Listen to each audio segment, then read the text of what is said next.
Salut tout le monde, c'est Stéphane, c'est Lightfox, on se retrouve pour une nouvelle vidéo avec ChatGPT. Salut, ça se passe? Salut tout le monde, oui ça roule, prêt pour un nouvel épisode dans notre monde Minecraft? Let's go! Ça roule Raoul. Ouais nickel, donc là je vais essayer d'améliorer un tout petit peu la bibliothèque. Donc on va parler de plusieurs sujets. Là ouais, j'ai remarqué que j'utilise de plus en plus le voice to text.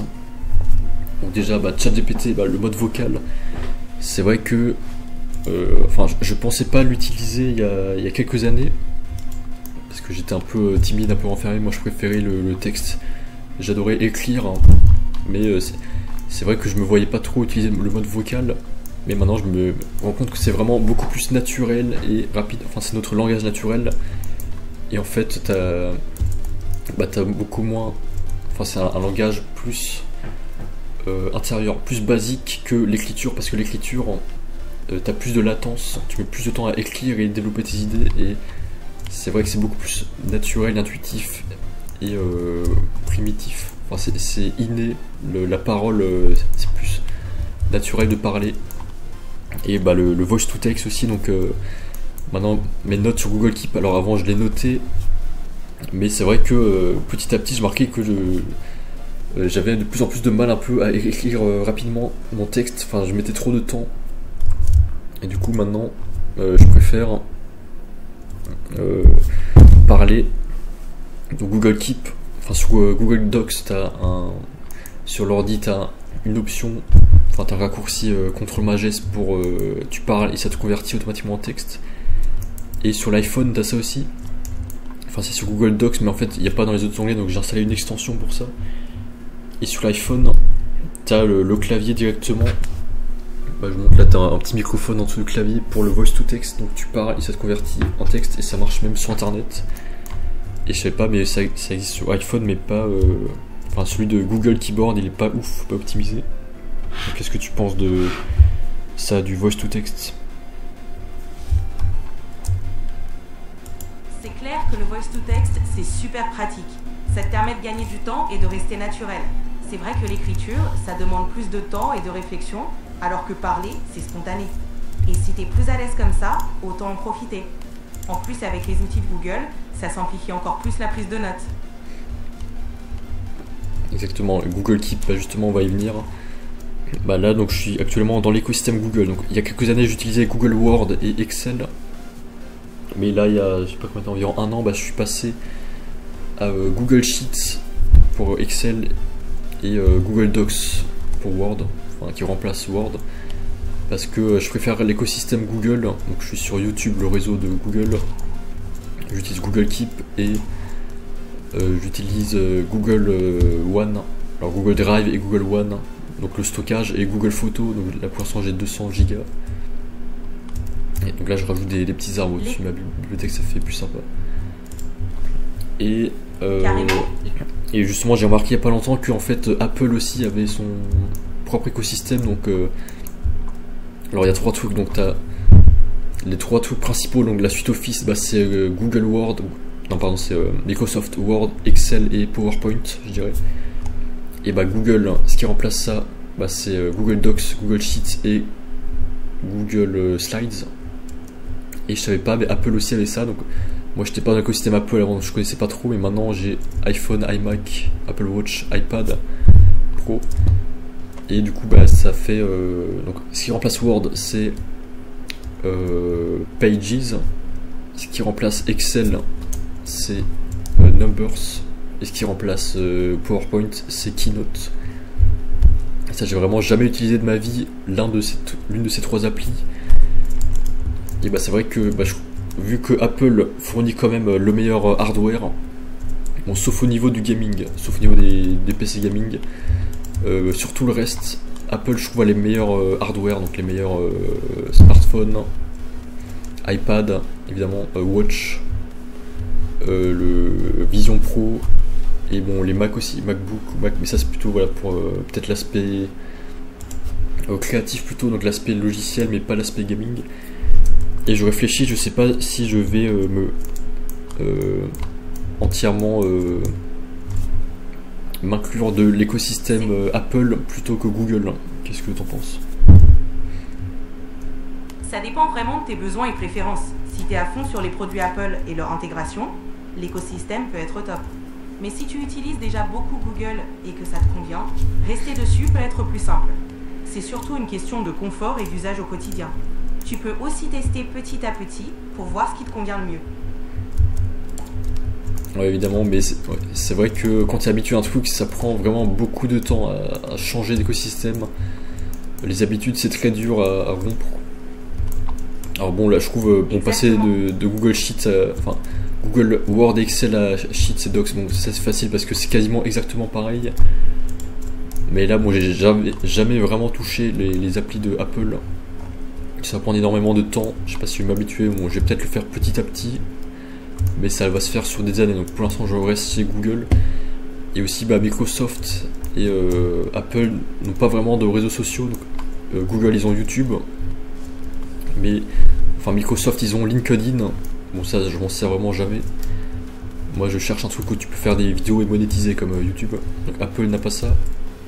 Donc pour l'instant voilà, c'est un peu, on est un peu dans cette interdépendance là, on peut pas se passer de tous les écosystèmes et en garder qu'un seul. Donc là c'est pour ça que je garde mon Google qui est le plus complet pour l'instant. Et le plus fluide et moderne à la fois aussi. C'est un bon équilibre, tu profites du meilleur des deux mondes. En plus, si tu es à l'aise avec Google pour la création de contenu, c'est logique de rester là-dessus. Et rien ne t'empêche d'explorer les apps Apple à ton rythme pour voir si elles te conviennent. Oui, exactement. Donc deuxième sujet là, Parfait. ouais. Il y a pas longtemps j'ai vu plein de vidéos AI sur ancien Égypte, par exemple, l'ancienne Égypte. Sur YouTube, là, t'as plein de... Même Instagram, mais bon, j'utilise plus Insta, mais à l'époque, t'avais plein de petits comptes qui émergeaient avec des images IA. Voilà, sur YouTube, en ce moment, je vois plein de vidéos de recommandations de petites chaînes qui te font plein de petites vidéos de l'ancienne, par exemple, la Grèce antique ou l'ancienne Égypte, l'Égypte antique, ou la Mésopotamie antique ou l'Arabie antique et tout. C'est vraiment super joli, ça inspire et tout. Vraiment super joli tout ça, ces vidéos. Et justement là j'ai Adobe Stock, je suis vraiment content, ouais je suis passé à ça, donc là j'utilise les vidéos d'Adobe Stock dans mes vidéos storytelling long format. Il faudrait que j'utilise plus, donc je vais m'y mettre petit à petit, mais ça fait déjà des années que je rêvais d'avoir ça. Et c'est vrai que tu peux directement prendre des images IA aussi, donc tu as des artistes IA qui mettent ça sur Adobe Stock. Et ouais, je crois qu'ils sont rémunérés comme ça par commission aussi. Oui, c'est super intéressant. En plus, ça te permet de donner un côté pro à tes vidéos, tout en explorant des thèmes qui te passionnent. Et en plus, si tu utilises des images IA, ça ouvre encore plus de possibilités créatives. Oui, exactement. Et donc, deuxième sujet, ouais. Je vais faire un peu de politique. Là, il y a Trump qui vient de suspendre toutes les taxes douanières qu'il a donné à tous les pays étrangers pendant 90 jours. Donc, il a suspendu les taxes à tous les pays qui étaient d'accord de négocier, dont l'Europe, Mexique, Canada et tout. Et sauf la Chine qui a refusé de négocier, ils ont voulu escalader. Donc, du coup, il a encore augmenté les taxes de la Chine à 125%. Ouais, c'est vraiment son... la Chine c'est le pays qui l'a dans le viseur en ce moment. Un peu petite guerre commerciale, mais nous ça va, nous on est tranquille en Europe. On commence un peu à devenir plus indépendant en Europe.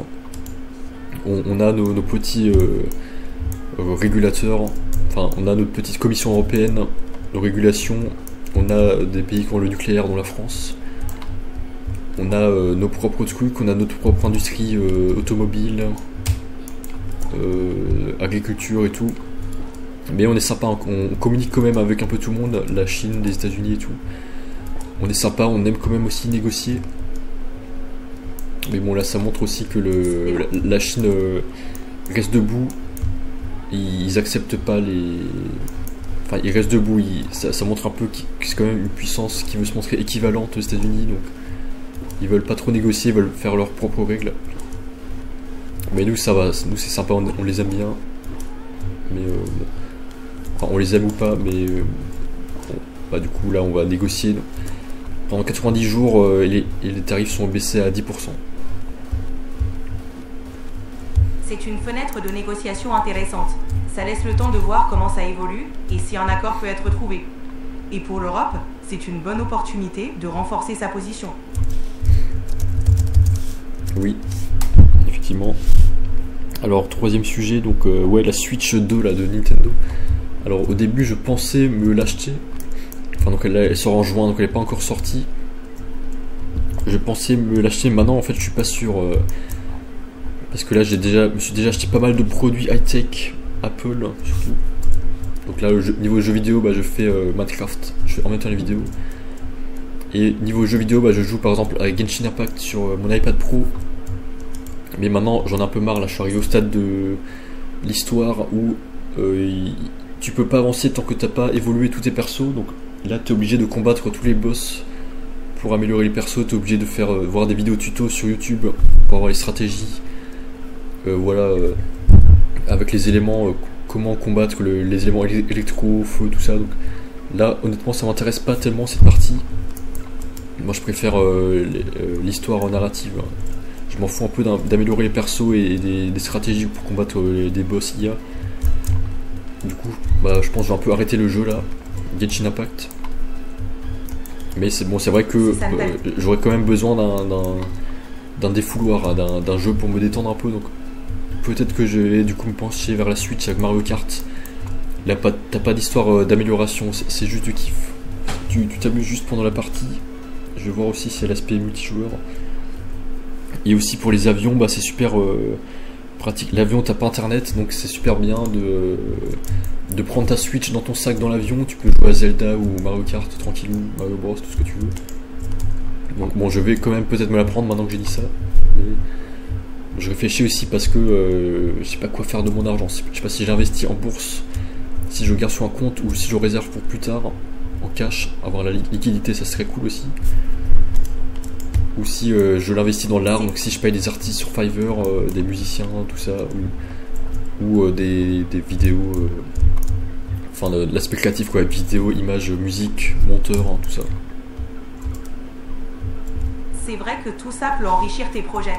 Investir dans des collaborations sur Fiverr, ça peut apporter un vrai plus à tes vidéos. Et si tu prends la Switch, ce sera un bon moyen de te détendre entre deux sessions de travail. Oui, c'est ça, mais bon, c'est vrai que c'est super chronophage aussi.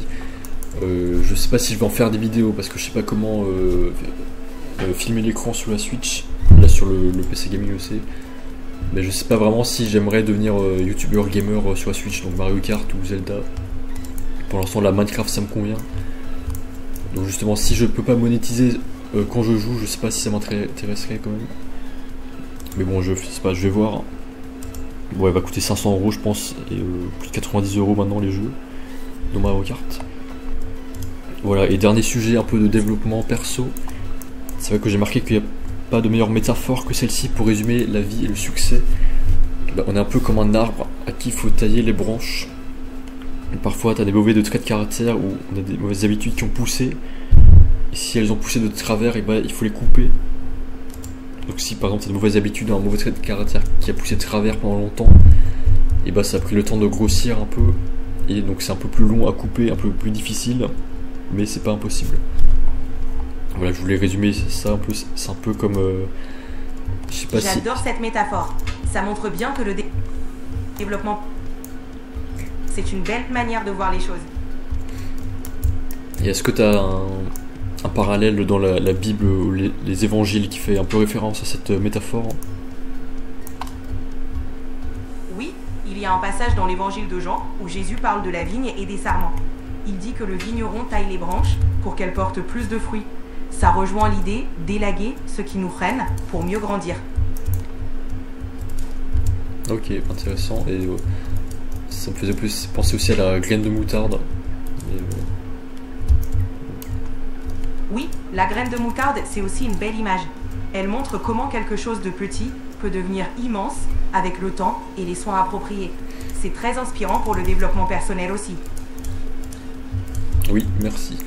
Alors c'est tout pour ça là. C'est vrai que ça rend déjà beaucoup mieux là, la bibliothèque avec quelques feuilles d'arbres et des arbres avec des pétales qui tombent. Qu'est-ce que t'en penses? Des petites lumières. Ça doit être super. Les feuilles, les arbres et les pétales, ça donne une ambiance encore plus vivante et immersive. Hâte de voir ça dans ta vidéo. Ouais, pour l'instant j'aime bien là, je vais peut-être modifier un peu la forme, la faire plus horizontale ou en spirale plutôt que juste des colonnes comme ça. Bon, vous verrez la suite plus tard. Ça va donner un super effet. Une forme en spirale, ça apporte une dynamique sympa. Hâte de voir comment ça va rendre. Ouais, merci à tous d'avoir regardé et on se retrouve très vite. Salut. Merci à toi. Hâte de voir la suite. À bientôt. Salut.